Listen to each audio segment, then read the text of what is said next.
Tonight will be the first Shabbat since the massacre in a Pittsburgh synagogue. Jewish leaders are asking Americans of all faiths to show solidarity by attending their local Shabbat services. And after a week of funerals, the last victim was laid to rest today. Despite the rainy weather, hundreds came out to pay their respects. Elizabeth Herr has the story. A community still reeling, paying its final respects to the oldest victim of the Pittsburgh synagogue shooting rampage. Family and friends calling 97-year-old Rose Mallinger a pillar of the Jewish community and the Tree of Life Synagogue, where she worshipped for more than 6 decades. Rose was a vibrant, beautiful woman who adored her family. Mallinger was among the 11 worshipers killed when authorities say Robert Bowers opened fire, turning a Sabbath into a massacre. Please use this moment to have better communication, better love, to come together. And now a global campaign is being organized using the hashtag #ShowUpForShabbat, calling on Jews and people of all faiths to attend a synagogue service this weekend and stand in solidarity with Pittsburgh. For the Jewish community, this has really an immediate sense of family, both in terms of the way this has brought our community together, those underlying bonds of family and connection and faith and so forth. Bowers in court Thursday, not in a wheelchair as he was in his initial court appearance on Monday, pleading not guilty and requesting a jury trial. This after prosecutors filed a 44-count grand jury indictment against him, including federal hate crimes. That was Elizabeth Herr reporting. Turning now to Iran, which is facing another round of tough U.S. sanctions. This time, the sanctions will target Iran's energy, shipping, and banking sectors. The United States has been reinstating sanctions since it withdrew from the Iran nuclear deal, but these new sanctions are expected to hit Iran the hardest. That was one of the most ridiculous deals ever made by any country at any time, the Iran nuclear deal. But sanctions very much are elevated as of you-know-when, next week. To discuss, let's bring in Nejar Mortazavi, a journalist and political analyst who was born and raised in Iran. Welcome, Nejar. President Trump wanted to cut Iran's oil exports to zero and choke the country's economy. So why is the administration giving waivers to certain countries? That's true. It was announced that they're giving waivers. The waivers had been discussed for a while now, until recently. Now it's been discussed that at least 8 countries are getting these waivers. It just seems like it was unrealistic to bring the export or the buying of Iranian oil to zero until this deadline, although the administration was trying to do this within 180 days.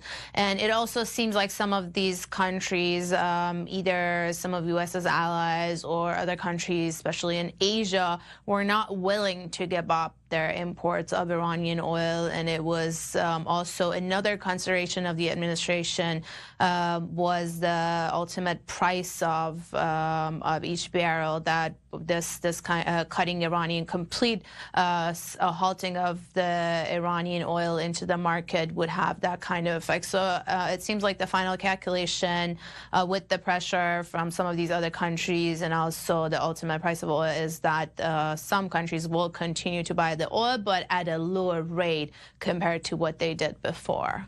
Nejar, opponents of the Trump administration's strategy on Iran, they say that sanctions on Iran never really forced the Iranian regime to show flexibility. On the contrary, concessions to Iran, they did so. What is the likelihood that this economic pressure will eventually lead to renegotiation of the deal? It just seems very unlikely because it's not only sanctions, even the camp that understands sanctions or thinks of sanctions as a factor that would bring the Iranian government to the table. This wasn't the only part or the only factor in the equation. There's also the diplomacy or the rhetoric of the administration of President Trump that he has been using against Iran, basically the very harsh rhetoric, both against the Iranian people and also the Iranian government, and also the maximum pressure campaign. So the theory of carrot and stick, which is something that the previous administration was talking about, reaching out from diplomatic channels and at the same time using sanctions sanctions as a pressure is not really something that this administration is using. It just seems like President Trump's administration is only using the stick while trying to achieve the same goal that would require also the carrot. The State Department have said it again and again that the president's goal here is not regime change in Iran, but rather changing the Iranian behavior. But is it possible that in one way or another, these sanctions will promote regime change?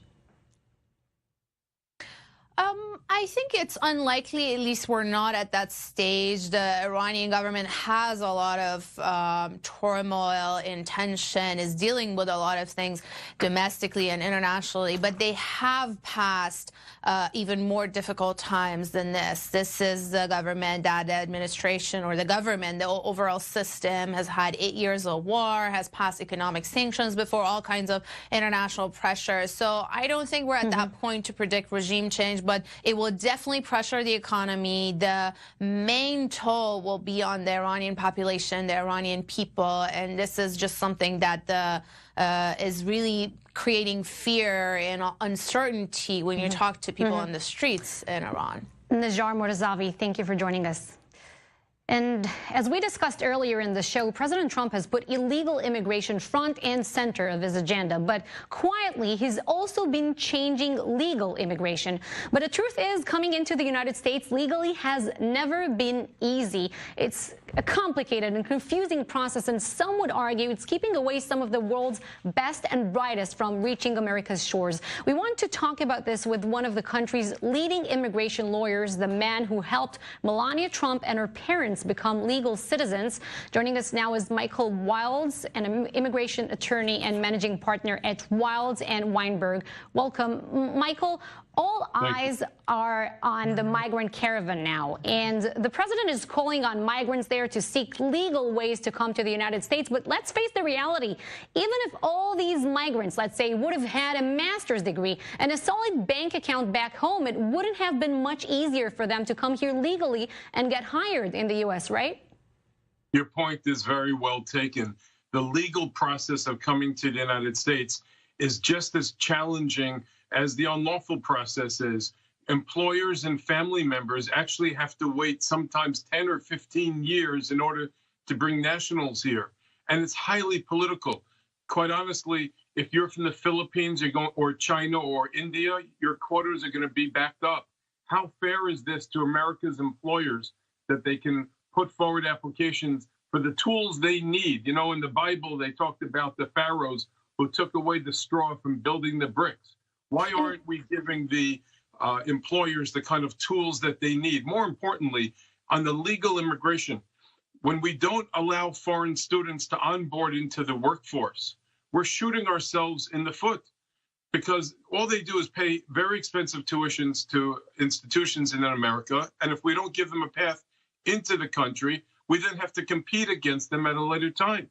Or even take the fashion model industry, where the H-1B3, the carve-out for fashion model, is not even available during the fashion week in New York. So a lot of the coutures and the lines on Fifth Avenue say, the hell with the United States, we're just going to go to Paris and Milan. That's a really interesting point there. The United States, Michael, has put an end to its open door policy after World War I, but numbers show that every wave of immigration to the United States has boosted the economy. And the people who came here, they didn't have much besides their very strong will to work.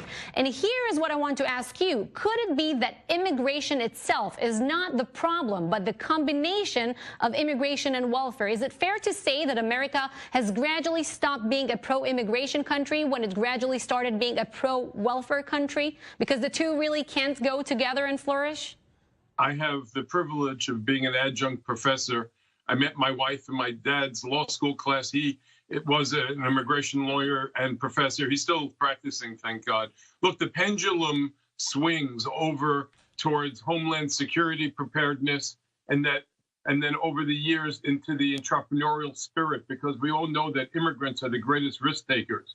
Jews, Irish, the Italians, they built the New York Harbor. They built in the early 1900s those storied cities that we all are fortunate to live in. It's so important that we get this right. If you look at the South Bronx, it's enjoying a renaissance. The parts of New Jersey that I live in Bergen County, are just showing glowingly the kinds of contributions that immigrants have made. And if we don't facilitate a positive attitude when it comes to immigration, it's a very dangerous thing, because that greatest tool that we have in our toolbox is immigration, because the next creator, the next inventor is not only going to become an American, but they'll employ Americans. And that wonderful tradition, that family reunification, the notion that people will love harder and work harder when they have their loved ones by their side.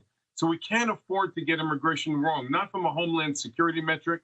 I always question the propriety of actually having a wall with about 12 million people unlawfully behind it, and a porous border for our northern sphere with Canada.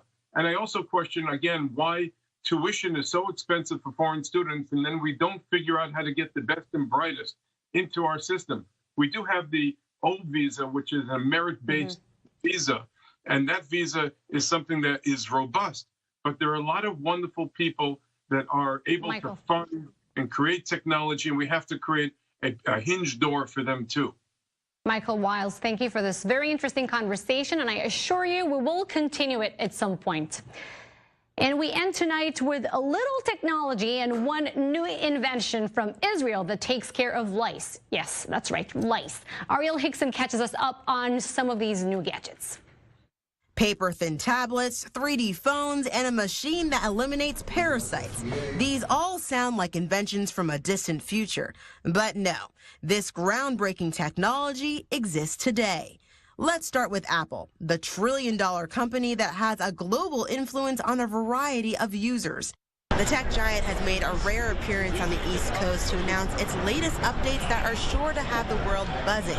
Apple ditched the Silicon Valley backdrop and turned to artsy Brooklyn to unveil its new fleet of MacBooks and iPads. I'm incredibly excited today to introduce an all-new MacBook Air with a Retina display and a whole lot more. New features include a thinner design, magnetic connections, and a colorful display.